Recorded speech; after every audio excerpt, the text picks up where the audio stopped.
एक समय की बात है। एक छोटे से गांव में एक बुढ़िया रहती थी जिसका नाम रुक्मणी था। वो बहुत ही चतुर और बुद्धिमान थी। उसकी उम्र बहुत हो गई थी, लेकिन उसका दिमाग अभी भी बहुत तेज था। वो गांव के लोगों को उनका भविष्य बताती थी और उन्हें उनके जीवन के बारे में सलाह देती थी। गांव के लोग उसे बहुत मानते थे और उसकी बातों को बहुत महत्व देते थे। वो हमेशा सच कहती थी और उसकी बातें कभी गलत नहीं होती थी। लेकिन रुक्मणी की एक आदत थी जो गांव के लोगों को बहुत परेशान करती थी। वो हमेशा अपनी सेवाओं के बदले में सबसे अच्छी और सबसे महंगी चीजें मांगती थी। एक दिन गांव का एक आदमी मुकेश रुक्मणी के पास आया। वो बहुत ही परेशान था और उसके चेहरे पर चिंता के निशान साफ दिखाई दे रहे थे। मैं आपके पास एक अपनी समस्या लेकर आया हूँ। मेरी गाय बहुत बीमार है और मैं उसका इलाज नहीं करवा पा रहा हूँ। मैं कई हकीमों से सलाह ले चुका हूँ, लेकिन कोई भी उसका इलाज नहीं करवा रहा है। तुम्हारी गाय को क्या हुआ है, मुझे बताओ। मैं तुम्हारी मदद करने की कोशिश करूँगी। मुझे नहीं पता कि मेरी गाय को क्या हुआ है। वो बस खाना नहीं खा रही है और शायद उसका पेट दर्द कर रहा है। मैं बहुत परेशान हूँ क्योंकि वो मेरे परिवार के लिए बहुत महत्वपूर्ण है। ठीक है, मैं तुम्हारी मदद करने की कोशिश करूँगी, लेकिन इसके बदले में मैं तुमसे एक चीज लूँगी। कोई भी चीज हो रुक्मणी जी, मैं आपको दूंगा। तुम्हारी गाय के ठीक होने के बाद तुम हर रोज मुझे उसका ताज़ा 1 किलो दूध देकर जाओगे। ये मेरी दक्षिणा होगी और अगर तुमने मुझे मेरी दक्षिणा नहीं दी तो तुम्हारी गाय फिर से बीमार हो जाएगी। ठीक है रुक्मणी जी, मैं समझ गया। मैं हर रोज 1 किलो दूध आपको देकर जाया करूंगा। अच्छा ठीक है, तो फिर मैं तुम्हारी गाय का इलाज करने के लिए तुम्हारे घर चलती हूँ। एक बार उसके सर पर अपना हाथ फेर दूंगी तो उसकी तबीयत ठीक हो जाएगी। ठीक है रुक्मणी जी, आइए आप मेरे साथ चलिए। रुक्मणी मुकेश के साथ उसके घर गई और तबेले में जहाँ मुकेश की गाय बंधी थी वो वहाँ पर चली गई। उसने गाय का चारा देखा और मुकेश से कहा, मुकेश, ये चारा बहुत खराब है, इसे फेंक कर नया चारा लाओ। ठीक है रुक्मणी जी, मैं ये चारा फेंक देता हूँ। मुकेश ने वो चारा फेंक दिया और अपनी गाय के लिए नया चारा लाया। रुक्मणी ने गाय के नए चारे में कुछ मंत्र पढ़े और वहाँ से जाने लगी। रुक्मणी जी, ये आपने क्या किया? मेरी गाय का क्या हुआ? वो ठीक हुई या नहीं? तुम चिंता मत करो मुकेश, मैंने जो मंत्र पढ़े हैं वो तुम्हारी गाय के लिए बहुत फायदेमंद होंगे। अब तुम अपनी गाय का ख्याल रखो और मुझे हर रोज 1 किलो दूध देना मत भूलना। ठीक है रुक्मणी जी, मैं आपको हर रोज 1 किलो दूध दूंगा। बस जल्दी से मेरी गाय ठीक हो जाए। रुक्मणी वहाँ से चली गई और मुकेश ने अपनी गाय का ख्याल रखना शुरू किया। उसने गाय को नया चारा खिलाया और उसकी देखभाल की। कुछ दिनों बाद मुकेश की गाय पूरी तरह से ठीक हो गई और उसने दूध देना भी शुरू कर दिया। मुकेश ने रुक्मणी को धन्यवाद दिया और वो अपने घर से 1 किलो दूध लेकर रुक्मणी के घर गया। रुक्मणी जी, मैं आपके लिए दूध लेकर आया हूँ। बहुत अच्छे मुकेश, अब तुम हर रोज मुझे 1 किलो दूध देना मत भूलना। याद है ना, दक्षिणा नहीं दोगे तो गाय फिर से बीमार हो जाएगी। ठीक है रुक्मणी जी, मैं ध्यान रखूंगा। मैं आपको हर रोज 1 किलो दूध दूंगा। रुक्मणी दरवाजा बंद करके दूध की डोली लेकर अंदर गई और हंसने लगी। इन गांव वालों को बेवकूफ बनाने में कितना मजा आता है। ये सब कितनी आसानी से बेवकूफ बन जाते हैं। उस मुकेश बेवकूफ की गाय के चारे में कीड़े पड़े थे, इसलिए वो बीमार थी। मैंने बस उसका चारा बदल दिया और उसे नया चारा दे दिया। लेकिन उसे लग रहा है कि मेरे मंत्र पढ़ने की वजह से उसकी गाय की तबीयत ठीक हो गई है। वो फिर से जोरों से हंसने लगी और खुद से बोली, पूरी जिंदगी इससे मुफ्त का दूध वसूल करूंगी। वो मुझे हर रोज 1 किलो दूध देगा और मैं उसका फायदा उठाऊंगी। वो अपने आप से खुश थी और सोच रही थी कि वो कितनी चतुर और बुद्धिमान है। वो गांव वालों को बेवकूफ बनाने में माहिर थी और वो हमेशा इस बात का फायदा उठाती थी। एक दिन एक महिला रुक्मणी के पास आई और उसने कहा, रुक्मणी जी, मैं अपने पति के साथ बहुत परेशान हूँ। वो मुझे नहीं समझता और हमेशा मुझसे लड़ता रहता है। मैं नहीं जानती कि मैं क्या करूँ। ठीक है, मैं तुम्हारी समस्या को सुनने के लिए तैयार हूँ। तुम मुझे अपने पति के बारे में बताओ।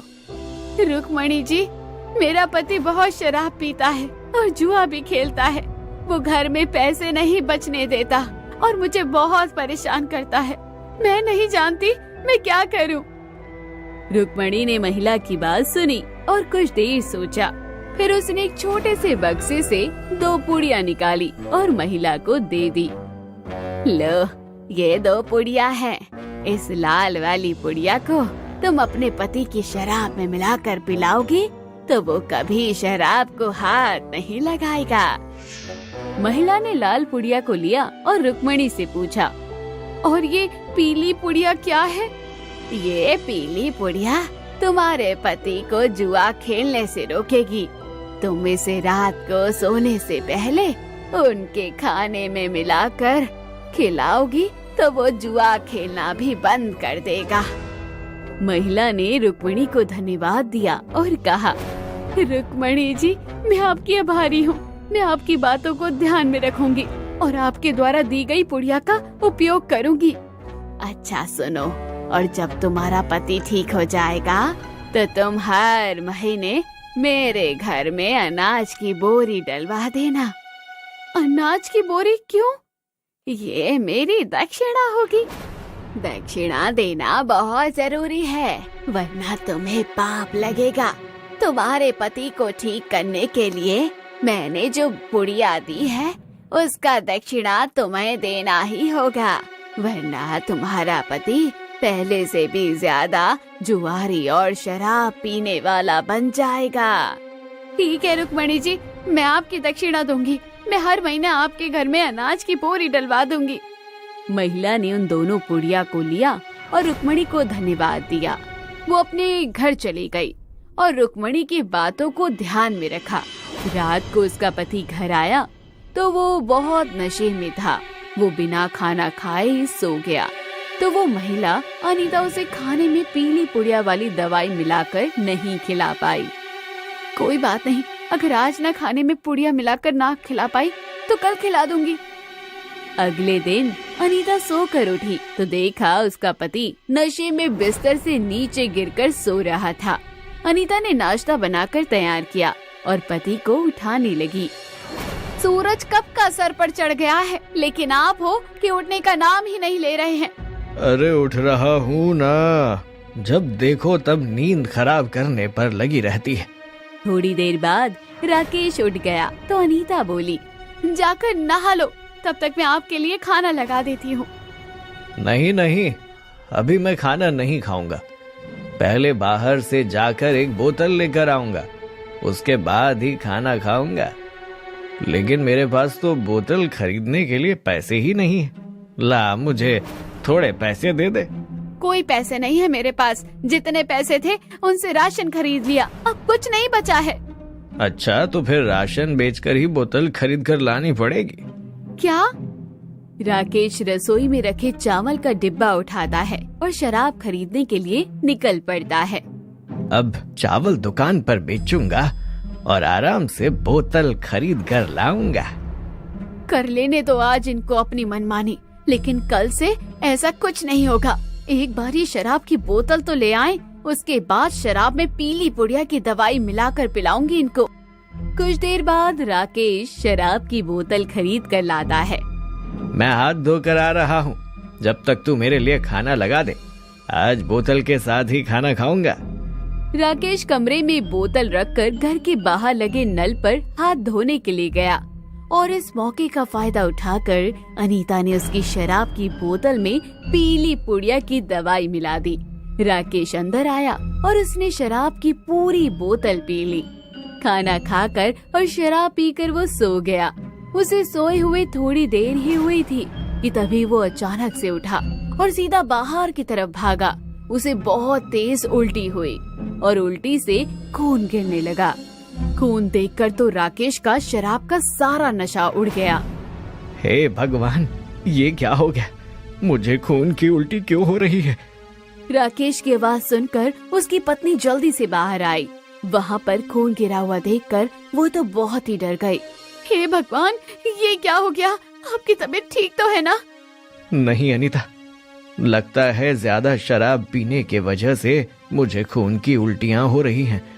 मुझे पिछली बार भी डॉक्टर ने सावधान किया था कि अगर मैंने शराब पीनी नहीं छोड़ी तो मेरा बचना मुश्किल है। लगता है अब मेरा अंतिम समय चल रहा है। अरे शुभ शुभ बोलिए जी, अगर आपको कुछ हुआ तो मेरा क्या होगा? आप चिंता मत कीजिए, मैं रुक्मणी काकी के पास जाऊंगी। उनके पास इसका जरूर कोई ना कोई तो इलाज जरूर होगा। अनीता बड़ी ही परेशान होकर रुक्मणी काकी के पास गई। काकी, आपने जो शराब में मिलाने के लिए जो पीली पुड़िया दी थी, मैंने उसे शराब में मिलाया, लेकिन उससे मेरे पति को खून की उल्टियाँ होने लगी। कहीं मेरे पति की जान खतरे में तो नहीं है? नहीं नहीं बेटी, तुम चिंता मत करो, ये तो बस उसे सुधारने का एक जरिया है। मेरी दवाई में कुछ मंत्र मिले थे जो उसे डराने के लिए जरूरी थे। आज के बाद तुम्हारा पति फिर कभी शराब हाथ नहीं लगाएगा। चिंता मत करो, उसे कुछ भी नहीं होगा। ठीक है रुक्मणी काकी। अच्छा, वैसे अब तुम्हारा पति शराब तो नहीं पिएगा, इसलिए तुम आज अनाज की बोरी भिजवा देना। और हाँ, जब तुम्हारा पति लाल पुड़िया खाकर जुआ खेलना छोड़ दे तो हर हफ्ते की सब्जी भी भिजवा दिया करना। अच्छा ठीक है काकी। अनीता अपने घर आई और कुछ दिन बाद उसने देखा कि उसके पति ने सचमुच शराब पीनी छोड़ दी है, तो उसने उसे खाने में मिलाकर लाल पुड़िया भी खिलाई। राकेश के दिमाग में हमेशा जुआ खेलने की बातें चलती रहती थी, इसलिए उसे जुए से संबंधित इतने बुरे बुरे सपने आने लगे कि उसने जुआ खेलना भी बंद कर दिया। अनीता बहुत खुश हुई कि रुक्मणी काकी ने तो कमाल कर दिया। अब वो हर महीने का अनाज रुक्मणी काकी के घर पहुंचाती और हफ्ते की सब्जियां भी उनके घर पहुंचा देती थी। दूध का इंतजाम तो मुकेश के यहाँ से हो जाता है और अनाज और सब्जी का अनीता के यहाँ से। लेकिन कभी कभी मेरा मिठाई खाने का भी मन करता है, तो उसके लिए कहाँ से कैसे इंतजाम करूँ? रुक्मणी का तो इतना कहना था कि तभी एक मिठाई वाला मेवालाल हलवाई उसके पास आता है। मेरी मदद करो रुक्मणी काकी, बहुत समय से मेरा मिठाई का धंधा अच्छा नहीं चल रहा, मुझ पर जरा थोड़ी सी कृपा बरसाओ। कृपा तो बाद में बरसाऊंगी, लेकिन उससे पहले देखना पड़ेगा कि आखिर तेरी मिठाई का धंधा चल क्यों नहीं रहा। रुक्मणी ने अपनी आंखें बंद की और कुछ मंत्र बड़बड़ाने लगी। कुछ देर बाद उसने आंखें खोली। तुझे मैं उपाय तो बता दूंगी, लेकिन उससे पहले मुझे अपनी दुकान की हर मिठाई खिलानी होगी, उसके बाद ही मैं तेरी कुछ मदद कर पाऊंगी। ठीक है रुक्मणी काकी, मैं कल ही अपनी दुकान की हर मिठाई को ताजा ताजा बनवा कर आपके पास लेकर आऊंगा। ठीक है। मेवालाल वहाँ से अपनी दुकान पर गया और अगले दिन उसने सुबह सुबह अपनी दुकान पर जाकर रुक्मणी के लिए ताजी ताजी मिठाइयाँ बनाई और जैसे ही मिठाइयाँ बनकर तैयार हुई, वो उन्हें लेकर रुक्मणी काकी के पास पहुँच गया। ये लीजिए रुक्मणी काकी, मैं अपनी दुकान से आपके लिए ताजा ताजा मिठाइयाँ बनवा कर लाया हूँ। अब तो मुझे बताइए कि कैसे मेरी दुकान अच्छी चलेगी। अरे जरा सब्र करो, कितनी जल्दी है तुम्हें? पहले मुझे मिठाई तो खाने दो, उसके बाद ही तो बताऊंगी कि क्या उपाय है। परेशानी मिठाई की दुकान की है तो मिठाई ही खा कर देखनी पड़ेगी ना, ताकि परेशानी की जड़ को समझ सकूं। हाँ हाँ, आपने बिल्कुल ठीक कहा काकी, खाइए खाइए। रुक्मणी ने सारी मिठाइयाँ चखी तो उसे स्वाद में जरा कमी लगी, लेकिन उसने मेवालाल को कुछ नहीं बोला, बल्कि मन ही मन में सोचा, अगर मैंने इसे बोला कि इसकी मिठाई में स्वाद नहीं है तो यह चिढ़ जाएगा और फिर इसे हमेशा के लिए दक्षिणा के रूप में मैं मिठाई भी इससे ऐंठ नहीं पाऊंगी। क्या हुआ रुक्मणी काकी, कुछ पता चला? अरे हाँ, चला चला पता चला, जरा सब्र तो कर। तेरी दुकान को किसी की नजर लग गई है और मुझे ये नजर उतारनी होगी। रुक्मणी अपने हाथ में एक बड़ी सी पुड़िया उठाती है और मंत्र पढ़ना शुरू कर देती है। थोड़ी देर बाद वो उस पुड़िया को मेवालाल को देती है। इस पुड़िया को मैंने अपने मंत्रों से पढ़ा है। तुम इस पुड़िया में जो भी भभूति है उसे हर रोज एक चुटकी अपनी हर मिठाई में डालना, उसके बाद ही मिठाई बनाना, तो तुम्हारी दुकान बहुत अच्छी चलेगी। और हाँ, हर रोज मेरे घर पर एक मिठाई का डिब्बा आ जाना चाहिए, क्योंकि अगर तुमने मुझे मेरी दक्षिणा नहीं दी तो दुकान चलनी फिर से बंद हो जाएगी। अरे हाँ हाँ रुक्मणी काकी, आप बिल्कुल चिंता मत कीजिए। हर सुबह मिठाई बनते ही मिठाई का पहला डिब्बा आपके ही पास आएगा। हाँ, लेकिन तुम मेरी मिठाई में ये भभूति मत मिलाना, इसका असर उल्टा हो जाएगा। ये भभूति सिर्फ ग्राहकों के लिए है, अगर ये खत्म हो जाए तो मेरे पास फिर से आ जाना। ठीक है रुक्मणी काकी, आपका बहुत बहुत धन्यवाद। मेवालाल भभूति की वो पुड़िया लेकर वहाँ से चला जाता है। अब वो हर रोज सुबह सुबह सबसे पहले मिठाई का एक डिब्बा रुक्मणी काकी के घर पर भेजता। उसके बाद ही बाकी की मिठाई में भभूति मिलाकर ग्राहकों के लिए मिठाई बनाता। कुछ दिन में उसका काम बहुत अच्छा चलने लगा। रुक्मणी काकी ने तो कमाल कर दिया। उन्होंने तो मेरी दुकान की ऐसी नजर उतारी कि मेरी दुकान तो अब दिन दोगुनी और रात चौगुनी तरक्की कर रही है। कई महीने बीत गए। मेवालाल की दुकान पर अब ग्राहकों की भीड़ लगी रहती। तभी एक दिन एक आदमी उसकी दुकान पर आया और सारी मिठाइयों का एक मिक्स डब्बा बनवा कर ले गया। वो आदमी अगले दिन फिर आया और फिर से सब मिठाइयों का एक मिक्स डिब्बा बनवा कर ले गया। वो एक हफ्ते तक लगभग ऐसा ही करता रहा। कुछ दिन बाद मेवालाल की दुकान पर कुछ अफसर आए। उन्होंने मेवालाल को गिरफ्तार कर लिया। अरे ये आप लोग क्या कर रहे हैं? मुझे गिरफ्तार क्यों कर रहे हैं? मैंने क्या गुनाह किया है? ये जो तुम मिठाई बेचते हो ना, इसके अंदर नशे की दवाई मिलाते हो। कुछ दिन पहले मेरा छोटा भाई यहाँ से मिठाई खरीदने के लिए आया था और उस दिन के बाद से वो हर रोज तुम्हारे यहाँ से मिठाई खरीदने आने लगा। मेरे भाई को मीठी चीजें बिल्कुल भी पसंद नहीं है, लेकिन तुम्हारी मिठाई का उसे ऐसा चस्का लगा कि वो दिन में 2-2 किलो मिठाई खाने लगा। तो मैं समझ गया कि इस मिठाई में जरूर कुछ न कुछ अजीब है। लेकिन जब मैंने उसका टेस्ट करवाया तो सच्चाई मेरे सामने आई। नशे की दवाई मिलाकर लोगों को अपनी मिठाई का आदी बना दिया तुमने, ताकि लोगों को तुम्हारी मिठाई खरीदनी ही पड़े। शर्म आनी चाहिए तुम्हें। अरे ये सब आप क्या कह रहे हैं इंस्पेक्टर साहब? मैंने ऐसा कुछ भी नहीं किया। मैं तो बस अपनी मिठाइयों के अंदर रुक्मणी काकी द्वारा दिया गया भभूति मिलाता था। मुझे नहीं पता था कि ये कोई नशे की दवाई है। ज्यादा चालाक मत बनो, समझे? अब पकड़े गए तो नाम किसी और पर लगा रहे हो। नहीं नहीं इंस्पेक्टर साहब, मैं झूठ नहीं बोल रहा, मैं बिल्कुल सच बोल रहा हूँ। लेकिन हम तुम्हारी बात पर यकीन कैसे करें? रुक्मणी काकी ने कहा था कि जब तुम्हारे पास भभूति खत्म हो जाए तो वापस लेने के लिए आ जाना। मैं उनके पास जाकर ये भभूति वापस लेकर आता हूँ, तब तो आपको मुझ पर यकीन हो जाएगा ना। हम भी तुम्हारे साथ चलेंगे और छिप कर सब कुछ देखेंगे। अरे मेवालाल, तुम कहो कैसे आना हुआ? रुक्मणी काकी, आपने मुझे जो भभूति दी थी ना, वो खत्म हो गई है, इसीलिए और भभूति लेने। ये कहानी है जादुई मछली। भोलू नाम का एक लड़का अपने माता पिता के साथ सोनपुर गांव में रहता था। वो एक साधारण परिवार से ताल्लुक रखता था। भोलू हर रोज सुबह गांव की नदी किनारे मछली पकड़ने जाता था।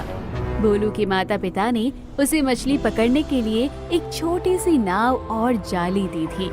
वो हर रोज सुबह नाव में बैठकर नदी में जाता था और मछली पकड़ने की कोशिश करता था। भोलू को मछली पकड़ने में बहुत माहिरी हासिल थी और वो अक्सर बड़ी मछलियाँ पकड़ लेता था। मछली पकड़ने के बाद वो उन्हें बाजार में ले जाकर बेचता था। वो अपनी मछलियों को बहुत ही सस्ते दामों पर बेचता था, जिससे लोग उसे बहुत पसंद करते थे। एक दिन जब भोलू नदी किनारे मछली पकड़ने गया तो उसने एक अजीब सी मछली देखी। वो मछली बहुत ही बड़ी और सुंदर थी। ये मछली तो बहुत ही अनोखी है, मुझे इसे पकड़ना चाहिए। इसे पकड़ लूंगा तो ये बहुत ही अच्छे दामों पर बिकेगी। एक ही बार में मेरे पूरे दिन की कमाई हो जाएगी। भोलू ने अपनी जाली को तैयार किया और उस मछली को पकड़ने की कोशिश करने लगा, लेकिन वो मछली बहुत ही चालाक थी। वो भोलू की जाली से बचने में सफल हो गई।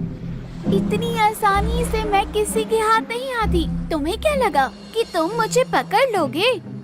अरे, ये मछली तो बोल रही है। ऐसा कैसे हो सकता है कि एक मछली मुझसे बात कर रही है? कहीं मैं कोई सपना तो नहीं देख रहा हूँ? नहीं नहीं, तुम कोई सपना नहीं देख रहे। मैं सचमुच तुमसे बात कर रही हूँ, क्योंकि मैं एक जादुई मछली हूँ। क्या? तुम जैसी जादुई मछली के बारे में तो मैंने बस बचपन में किताबों में पढ़ा था। कभी सोचा नहीं था कि सचमुच कभी एक जादुई मछली को देखूंगा। अगर तुम जादुई मछली हो तो तुम अपने जादू से कुछ भी कर सकती होंगी। नहीं, मतलब मेरे पास जादुई शक्तियाँ तो नहीं है, लेकिन मैं हर रोज एक सोने का अंडा दे सकती हूँ। अरे वाह, तब तो ये किसी जादुई शक्ति से ज्यादा बेहतर है। मैं भी बहुत गरीब हूँ और मेरे पास एक अच्छा घर भी नहीं है। माता पिता को 2 वक्त की रोटी खिलाने के लिए कभी कभी मेरे पास पूरे पैसे भी नहीं होते। क्या तुम मेरी मदद कर सकती हो? ठीक है, लेकिन उसके लिए तुम्हें मेरे एक सवाल का जवाब देना होगा। अगर मुझे लगेगा कि तुम मेरे सोने के अंडे के लायक हो, तभी मैं तुम्हें एक सोने का अंडा दूंगी। अच्छा, ठीक है। अगर ऐसी बात है तो तुम सवाल पूछ लो। ठीक है, मेरा सवाल ये है कि तुम्हारे लिए सबसे ज्यादा महत्वपूर्ण क्या है? पैसा, शक्ति या कुछ और? ये तो बहुत ही मुश्किल सवाल है, लेकिन मैं सच बताऊंगा। मेरे लिए सबसे ज्यादा महत्वपूर्ण मेरे माता पिता की खुशी है। मैं चाहता हूँ कि वो हमेशा खुश रहें और उनकी ज़रूरतों को पूरा करने के लिए मैं कुछ भी कर सकता हूँ। ये एक बहुत ही अच्छा जवाब है भोलू। तुम्हारी बात सुनकर मुझे बहुत अच्छा लगता है कि तुम वास्तव में एक अच्छे इंसान हो। मैं तुम्हें एक सोने का अंडा देने के लिए तैयार हूँ। जादुई मछली भोलू का जवाब सुनकर बहुत खुश होती है और उसे एक सोने का अंडा दे देती है। भोलू वो सोने का अंडा पाकर बहुत खुश होता है। वो उसे अपने घर पर लेकर जाता है और अपने माता पिता को उस सोने के अंडे के बारे में बताता है। वाह बेटा, तुम बहुत ही किस्मत वाले हो जो तुम्हें ऐसी जादुई मछली मिली है। लेकिन तुम इस सोने के अंडे का इस्तेमाल बहुत ध्यान से करना, इसे व्यर्थ मत कर देना। नहीं माँ, मैं इसे व्यर्थ नहीं करूँगा, बल्कि मैं इसे बेचकर पिताजी का इलाज करवाऊंगा। पैसों के अभाव में पिताजी का इलाज नहीं हो सका, इसलिए अब मेरे पास ही सोने का अंडा है। इसे मैं बेचकर अच्छी तरह पिताजी का इलाज करवा सकता हूँ। भोलू सोने का अंडा लेकर गांव के सुनार के पास जाता है, तो सुनार भोलू के पास सोने का अंडा देखकर चौंक जाता है और भोलू से पूछता है, तेरे पास ये सोने का अंडा कहाँ से आया? तुम लोगों के पास तो 2 वक्त की रोटी खाने के भी पूरे पैसे नहीं होते। और तू तो मछलियां बेचकर थोड़े बहुत पैसे कमा पाता है, तो तेरे पास इतना बड़ा सोने का अंडा कहाँ से आया? मैं एक जगह पर काम करने गया था। वह मालिक बहुत अमीर थे। उन्होंने मेरे काम से खुश होकर मुझे ये सोने का अंडा दे दिया। अच्छा? सुनार बहुत ही चालाक था, इसलिए उसे भोलू की बात पर भरोसा नहीं होता, लेकिन वो सोने के अंडे के पैसे भोलू को दे देता है। भोलू उन पैसों से अपने पिताजी का इलाज करवाता है। जब उसके पिताजी ठीक हो जाते हैं, तो भोलू की माँ घर में हलवा पूरी बनाती है। माँ, तुम्हारे हाथ का हलवा पूरी बहुत ही स्वादिष्ट होती है। मैं जादुई मछली के लिए भी ये लेकर जाऊंगा। वो ये खाएगी तो बहुत खुश हो जाएगी। अरे हाँ हाँ, क्यों नहीं बेटा, उसकी वजह से ही तो आज तेरे पिताजी ठीक हो गए हैं। उसका हम पर बहुत आभार है। उसका बहुत बहुत शुक्रिया करना। मैं एक डब्बे में उसके लिए हलवा पूरी बांध देती हूँ।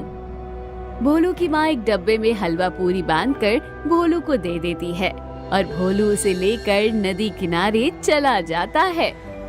मैं नदी किनारे तो आ गया, लेकिन जादुई मछली को कैसे ढूंढूंगा? काश मैंने उसका कोई नाम रखा होता, तो बस एक बार उसका नाम पुकारता और वो मेरे सामने आ जाती। भोलू के इतना कहते ही जादुई मछली नदी के किनारे आ जाती है। अच्छा, तो तुम मुझे याद कर रहे थे? क्या तुम्हें एक और सोने का अंडा चाहिए? नहीं नहीं, मुझे अभी और सोने का अंडा नहीं चाहिए। जो सोने का अंडा तुमने मुझे दिया था, उसे बेचकर मैंने अपने पिताजी का इलाज करवा लिया और अपने घर की मरम्मत भी करवा ली। जो थोड़े बहुत पैसे बचे थे, उसे बचाकर रखा है। उनसे अपना कोई छोटा मोटा काम खोल लूंगा, तो अब पिताजी भी काम पर जाना शुरू कर देंगे, तो पैसे की दिक्कत भी नहीं होगी। ये तो बहुत अच्छी बात है, लेकिन अगर तुम यहाँ पर मुझसे कोई मदद मांगने नहीं आए, तो फिर क्यों आए हो? बिना मतलब के तो मेरे पास कोई नहीं आता। नहीं जादुई मछली, तुमने मेरी इतनी मदद की, तुम्हारे कारण ही मेरे पिता ठीक हो पाए। इसीलिए मैं तुम्हारे लिए अपनी माँ के हाथों का बना हुआ हलवा पूरी लेकर आया हूँ। तुम इसे खाओ, तुम्हें बहुत पसंद आएगा। लेकिन मेरे तो हाथ नहीं है, तो तुम्हें ही मुझे खिलाना पड़ेगा। भोलू अपने हाथों से जादुई मछली को हलवा पूरी खिलाता है। जादुई मछली को उसकी माँ के हाथ का हलवा पूरी बहुत पसंद आता है और खाते खाते उसकी आंखों से आंसू आ जाते हैं। क्या हुआ जादुई मछली, तुम रो क्यों रही हो? तुम्हें ये अच्छा नहीं लगा क्या? नहीं नहीं, ऐसी बात नहीं है। तुम्हारी माँ ने बहुत ही स्वादिष्ट हलवा पूरी बनाया है, लेकिन आज तक जितने भी लोग मुझसे सोने का अंडा लेकर गए, कभी वापस नहीं आए, और अगर आए हैं तो वापस सोने का अंडा लेने के लिए ही आए हैं। कोई मेरा धन्यवाद करने के लिए भी कभी नहीं आया, और ना ही तुम्हारी तरह कोई मुझे खाना खिलाने आया। तुम इतने प्रेम भाव से यहाँ पर आए तो मेरा दिल भर आया है। तो मेरा मन कर रहा है कि मैं भी तुम्हारे ही साथ चलूं और तुम्हारे ही घर पर रहूं। अरे हाँ हाँ, क्यों नहीं जादुई मछली। तुम्हें पता है, मेरे घर के पास ना एक कुम्हार काका रहते हैं, और वो बहुत ही सुंदर सुंदर मिट्टी के बर्तन बनाते हैं। मैं उनसे तुम्हारे लिए एक बड़ा सा मिट्टी का बर्तन ले लूँगा, उसमें तुम्हारे लिए पानी भर दूँगा, फिर तुम उसमें आराम से रहना। मैं आज काका के पास जाकर मिट्टी का बर्तन बनवा लूँगा और कल तुम्हें लेने के लिए आऊँगा। ठीक है भोलू, मैं तुम्हारा इंतजार करूँगी। भोलू अपने पड़ोस में रहने वाले कुम्हार काका के पास जाकर जादुई मछली के लिए एक मिट्टी का बर्तन बनवा लेता है और अगले दिन नदी किनारे जाकर जादुई मछली को ले आता है। एक दिन भोलू जादुई मछली को खाना खिला रहा था कि तभी भोलू की माँ बड़ी ही परेशान होकर घर आती है। क्या हो गया माँ, तुम इतनी परेशान क्यों हो? क्या बताऊं बेटा, पड़ोस वाली मनोरमा भाभी है ना, उनके पति को गंभीर बीमारी हो गई है। डॉक्टरों का कहना है कि इलाज में 50 लाख रुपए का खर्चा आएगा, लेकिन हम जैसे लोगों के लिए ये पैसा कहां से आएगा? काश हम उनकी मदद कर पाते। अरे तुम चिंता मत करो माँ, मैं जादुई मछली से मदद मांगता हूँ। जादुई मछली, तुमने सुना ना मनोहर काका कितने बीमार हैं? क्या तुम उनकी इतनी बड़ी मदद कर पाओगी? मैं उनकी मदद तो कर सकती हूँ भोलू, लेकिन मेरे एक जादुई सोने के अंडे की कीमत 5 लाख रुपए है और इतने पैसे जमा करने के लिए मुझे 10 सोने के अंडे देने होंगे। इसके लिए मुझे 10 दिन का समय लगेगा। कोई बात नहीं जादुई मछली, अगर उनके पास समय कम हुआ तो हम जमींदार से उधार ले लेंगे और कहेंगे कि हम उन्हें उधार के पैसों पर अच्छा ब्याज देंगे, तो इस तरह उनका इलाज भी रुकेगा नहीं। तुमने बिल्कुल ठीक कहा भोलू। तुम एक सोने का अंडा ले जाओ और उन्हें दे दो और कह देना कि बाकी के 9 अंडे बाकी के 9 दिन में मिल जाएंगे। जादुई मछली एक सोने का अंडा देती है और भोलू उसे लेकर मनोरमा काकी के पास चला जाता है।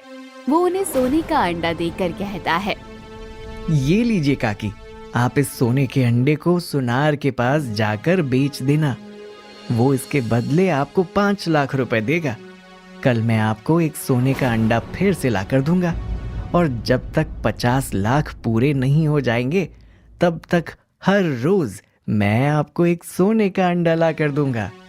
क्या हर रोज एक सोने का अंडा? लेकिन तुम्हारे पास इतने सारे सोने के अंडे कहाँ से आएंगे? क्या तुम्हें कोई जादू, कोई खजाना मिल गया है क्या? नहीं नहीं काका, मुझे कोई जादुई खजाना नहीं मिला है। वो तो भगवान ने मुझे एक ऐसी शक्ति दी है कि मैं हर रोज एक सोने का अंडा बना सकता हूँ और लोगों की मदद कर सकता हूँ। क्या? ऐसा कैसे हो सकता है? मैं जानती हूँ कि तुम झूठ बोल रहे हो। सच सच बताओ, क्या बात है? नहीं काकी, मैं सच बोल रहा हूँ। अब आप काका के इलाज की तैयारी करवाइए, बाकी सब हो जाएगा। भोलू किसी को नहीं बताना चाहता था कि वो जादुई मछली की मदद से जादुई अंडे उन्हें दे रहा है, क्योंकि वो जानता था कि अगर उसने ऐसा किया तो लोग उसकी जादुई मछली के पीछे पड़ जाएंगे। कुछ दिन बाद मनोरमा उनके घर आती है। वो बहुत ही परेशान थी। क्या हुआ काकी, आप इतनी परेशान क्यों लग रही हो? बेटा, अभी तक तो तुमने मुझे सोने के सिर्फ 5 अंडे दिए हैं और मेरे पास सिर्फ 25 लाख रुपए ही जमा हुए हैं। डॉक्टर ने कहा है कि आज के आज ही तुम्हारे काका को अस्पताल में इलाज के लिए भर्ती करवाना होगा, वरना उनकी जान को खतरा हो सकता है। क्या तुम मुझे आज के आज ही बाकी के 5 सोने के अंडे नहीं दे सकते? मुझे माफ कर देना काकी, लेकिन ये मेरे हाथ में नहीं है। दिन का सिर्फ 1 सोने का अंडा ही मिल सकता है। लेकिन आप चिंता मत कीजिए, हम जमींदार से उधार लेते हैं और उनके 25 लाख रुपए के ऊपर हम उन्हें 5 लाख रुपए ब्याज देंगे, तो वो हमें पैसे उधार देने से मना भी नहीं करेंगे। मनोरमा भोलू के साथ जमींदार के पास जाती है और उससे 25 लाख रुपए उधार मांग कर लाती है। तुम लोगों ने मुझे बेवकूफ समझा क्या? इतनी बड़ी रकम तुम जैसे गरीबों को उधार दे दूंगा? तुम लोगों का क्या भरोसा, अगर कल को मुझे मेरे पैसे नहीं लौट आए तो मेरे पैसे तो डूब जाएंगे ना। आप बिल्कुल भी चिंता मत कीजिए जमींदार साहब, आपका 1 पैसा भी नहीं डूबेगा, बल्कि हम आपको 25 लाख रुपए पर 5 लाख रुपए ब्याज के देंगे और 1 हफ्ते के अंदर ही आपके पैसे लौटा भी देंगे। उनकी बातें सुनकर जमींदार जोर जोर से हंसने लगता है और कहता है, तुम्हें क्या मैं कोई बेवकूफ लगता हूँ? तुम जैसे फटीचरों के पास इतना पैसा आएगा कहाँ से? मुझे लालच देकर मुझे ठगने की कोशिश कर रहे हो और मैं तुम्हें पैसे दूं किस आधार पर? अगर तुम्हें पैसे चाहिए तो कुछ गिरवी तो रखो। गिरवी रखने के लिए मेरे पास अपने घर के सिवाय कुछ भी नहीं है, तो आप मेरा घर गिरवी रख लीजिए। तेरे छोटे से घर को गिरवी रखकर मेरा क्या फायदा होगा? अगर मेरे पैसे डूब गए तो तेरा घर बेचकर मैं अपने पैसे भी वसूल नहीं कर पाऊंगा। लेकिन हाँ, अगर तुम दोनों अपना घर गिरवी रख दो तब मैं तुम्हें पैसे दे दूंगा। ठीक है जमींदार साहब, मैं भी अपना घर गिरवी रख देता हूँ, पर अब तो आप मनोरमा काकी को पैसे दे दीजिए। वो दोनों अपना घर गिरवी रख लेते हैं और जमींदार उन्हें उधार पर पैसे दे देता है। मनोरमा अपने पति का इलाज करवाती है और एक हफ्ते में ही भोलू के 6 सोने के अंडे बेचकर जमींदार साहब का उधार चुका देती है। जमींदार भी बहुत हैरान था कि इतनी जल्दी इन लोगों ने उनके पैसे कैसे चुका दिए। कुछ ना कुछ तो गड़बड़ जरूर है, वरना इस जैसे लोगों के पास इतने पैसे कहाँ से आए। जरूर इनके हाथ में कोई खजाना लगा है, वरना मछली बेचने वालों के पास इतने पैसे हो नहीं सकते। जमींदार के दिमाग में ये बात चल पड़ी थी, इसलिए वो भोलू के घर के पास जाता है और रात को उन पर नजर रखना शुरू करता है। लेकिन पूरी रात नजर रखने के बाद भी उसे कुछ नहीं पता चलता। लेकिन मनोरमा के मन में लालच आ जाता है।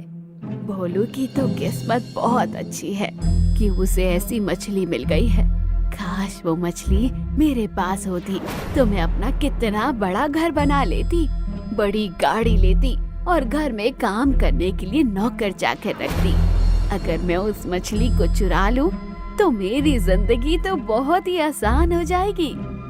तुम्हारा दिमाग तो खराब नहीं हो गया है मनोरमा? कुछ भी बोल रही हो। एक तो उन्होंने तुम्हारी मदद की और उन्हें ही ठगने के बारे में सोच रही हो तुम। आप तो चुप ही रहो। हमारी मदद उन्होंने नहीं की, बल्कि जादुई मछली ने की है।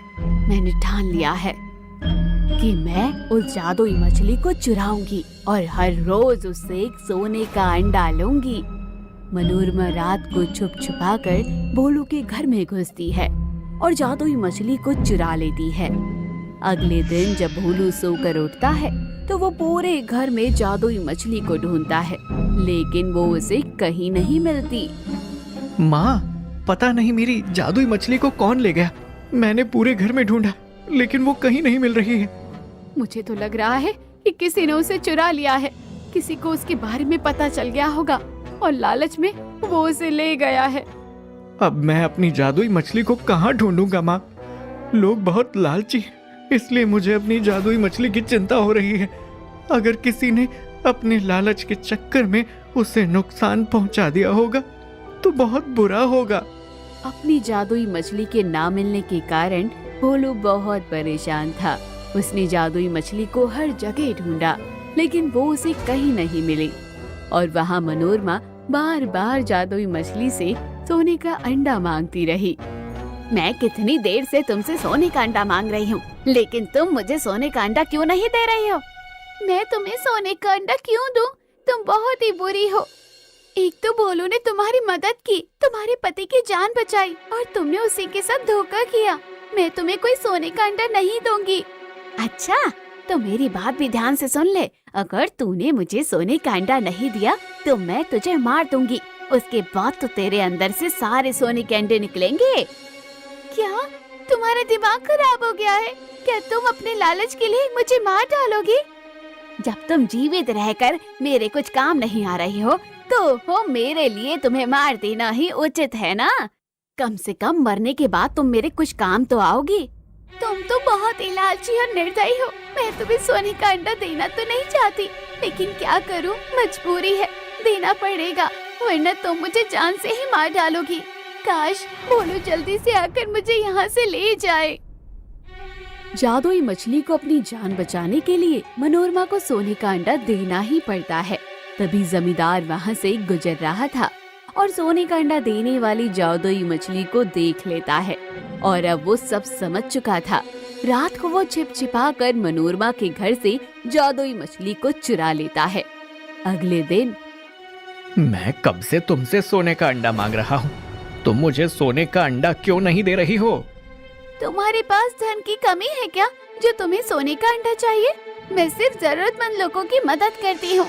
तुम्हारे पास पहले से ही इतना है और तुम्हें इतना क्यों लालच है? मैं तुम्हें कोई सोने का अंडा नहीं दूंगी।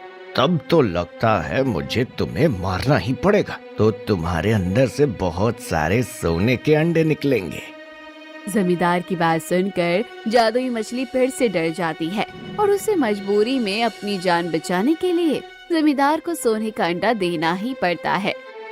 जमींदार सोने का अंडा लेकर सुनार के पास जाता है तो सुनार उस सोने के अंडे को देखते ही पहचान जाता है कि ये बिल्कुल वैसा ही सोने का अंडा है।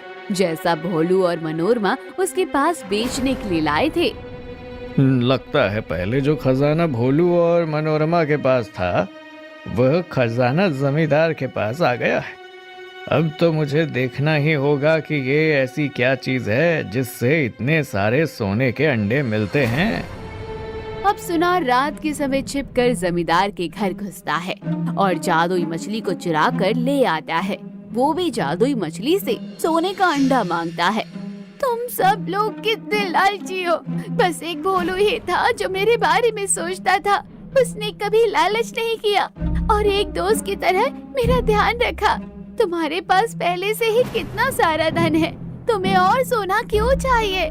ताकि मैं दुनिया का सबसे अमीर आदमी बन सकूं, इसीलिए जल्दी से मुझे सोना दो। तुम मुझे हर रोज एक सोने का अंडा दोगी तो मैं बहुत अमीर हो जाऊंगा।